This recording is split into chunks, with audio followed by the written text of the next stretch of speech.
ప్రజల చేత ప్రజల కోసం ఎన్నుకొనబడేదే ప్రభుత్వం.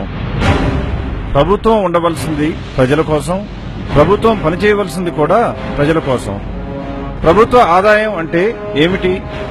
ప్రజల వద్ద నుండి వివిధ పన్నుల రూపంలో వసూలు చేసిన మొత్తమే ప్రభుత్వానికి ఆదాయం. ఆ ఆదాయాన్ని ప్రజల సంక్షేమం కోసం ఖర్చు పెట్టడమే ప్రభుత్వ ధ్యేయం మరియు లక్ష్యం. ప్రభుత్వ ఆదాయం ఏ రూపాల్లో వస్తుందో, అది ఎంతవరకు ప్రజలకు చేరుతుందో అనే విషయాలను తెలుసుకోవటానికి మీరు టీ తాగేంత సమయం కేటాయిస్తే చాలు.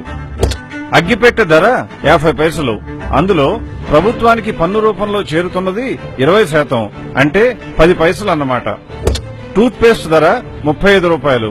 అందులో ప్రభుత్వానికి పన్ను రూపంలో చెందుతున్నది దాదాపుగా 20%, అంటే 7 రూపాయలతో సమానం. అందరం వాడే సబ్బు విషయానికి వచ్చినట్లయితే దీని ధర 10 రూపాయలు. ఇందులో పన్ను శాతం 20%గా ఉంటుంది, అంటే 2 రూపాయలు ప్రభుత్వానికి పన్ను రూపంలో చేరుతుందన్నమాట. వంట నూనె విషయానికి వచ్చినట్లయితే లీటరు ధర 60 రూపాయలుగా ఉంది.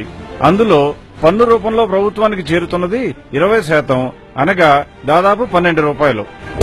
ఆదివారం ఆహ్లాదంగా గడపటానికి బయటకు వెళ్తే మీ మీద విధించేటువంటి వినోద పన్ను దాదాపుగా 70%, అంటే 100 రూపాయలు సినిమా టికెట్కు ఖర్చు చేసినట్లయితే అందులో దాదాపుగా 70 రూపాయలు ప్రభుత్వానికి పన్ను రూపంలో చేరుతుంది. మనం ఉదయం నిద్రలేచిన దగ్గర నుండి రాత్రి నిద్రపోయే వరకు వాడే ప్రతి వస్తువుపై పన్ను, చేసే ప్రతి పనిపై పన్ను, చివరకు మీరు వాడే సహజ వనరులపై కూడా పన్ను విధిస్తూ ఉంటుంది ప్రభుత్వం. ఇన్ని రూపాల్లో ప్రభుత్వం వసూలు చేస్తున్నటువంటి పన్నుల మొత్తం సంవత్సరానికి దాదాపుగా 50 లక్షల కోట్ల రూపాయలు. ఈ మొత్తం ప్రజలకే చెందినటువంటి ప్రజాధనం. సరైన ప్రజాస్వామ్యంలో ఈ మొత్తాన్ని ప్రజలపైన, ప్రజల కొరకు ప్రభుత్వం ఖర్చు చేయవలసి ఉంటుంది. కానీ ప్రభుత్వం లెక్కల ప్రకారం ప్రస్తుతం పెట్టే ఖర్చు వివరాలు ఒక్కసారి తెలుసుకున్నట్లయితే ప్రభుత్వానికి ఏర్పడుతున్న ఆదాయం 50 లక్షల కోట్ల రూపాయలు. అందులో ప్రభుత్వం ఆస్తుల ఏర్పాటు లేదా వనరుల ఏర్పాటుకై ఖర్చు చేస్తున్న మొత్తం 43,60,000 కోట్ల రూపాయలు. ప్రజల సంక్షేమం కోసం ఖర్చు చేస్తున్నది 10 లక్షల కోట్ల రూపాయలు. అంటే ప్రభుత్వ లెక్కల ప్రకారం లోటు 3,60,000 కోట్లుగా ఉంటుంది. ప్రభుత్వం నష్టాలను భరించి కూడా లోటు బడ్జెట్ తో ప్రజల సంక్షేమం కొరకు ఎంతో పాటుపడుతున్నట్లుగా చెప్తూ ఉంది. అంటే ప్రభుత్వ లెక్కల ప్రకారం ఒక్కొక్క సంవత్సరానికి సగటున ప్రతి భారతీయ పౌరుడిపై ప్రభుత్వం ఖర్చు చేస్తున్నటువంటి మొత్తం 10,000 రూపాయలు.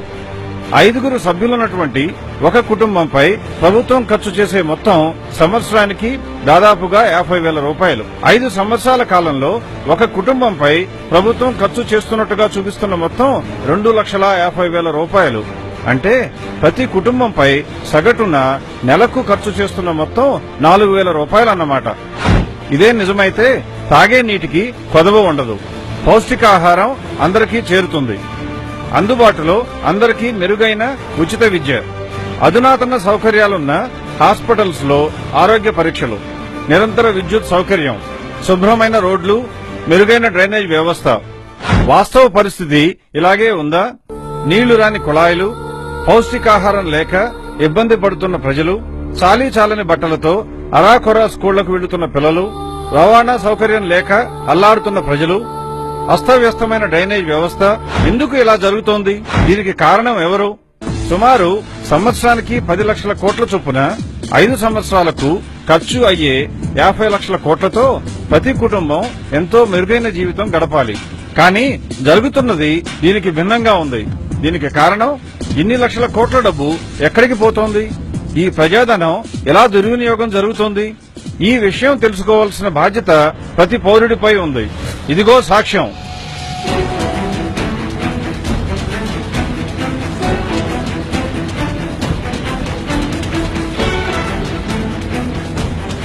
స్విస్ బ్యాంక్ లో భారతీయ నాయకులు, వాళ్ల అనుచరులు దోచుకుని దాచిన సొమ్ము సుమారు 75 లక్షల కోట్ల రూపాయలు. ఒక్క స్విస్ బ్యాంకులోనే ఇంత సొమ్ము ఉంటే మిగతా 20 పైచిలుకు దేశాల్లో దాచిన సొమ్ము ఎంత ఉంటుందో ఎవరైనా ఊహించవచ్చు. పాలించేవారు మారుతున్నా ఈ ప్రజల సొమ్ము ప్రజలకు అందుబాటులోకి రాకపోవటానికి కారణం ఎవరు? పాలకులు, వాళ్ల అనుచరులు అని ప్రత్యేకంగా చెప్పవలసిన అవసరం లేదు. మన ప్రస్తుత నాయకత్వం దోచుకుని విదేశాలలో దాచిన నల్లధనంపై సంవత్సరానికి సంపాదిస్తున్న వడ్డీ భారతీయులందరిపై ప్రభుత్వం ఖర్చుగా చూపిస్తున్న మొత్తం కన్నా ఎంతో ఎక్కువ. భారతదేశం బేదదేశం కావటానికి కారణం ఈ నాయకత్వం. ఇకనైనా మేల్కొనండి. ఒక్క నోటు కోసం ఆశపడి మీకు చెందవలసిన 2,50,000 రూపాయల సంక్షేమ నిధిని అవినీతి పరులకు ధారాదత్తం చేయటం ఎంతవరకు సమంజసం? రండి, కదలి రండి, కళ్లు తెరవండి. ఈ అవినీతి రాజకీయాలకు పాతరేద్దాం. కొత్త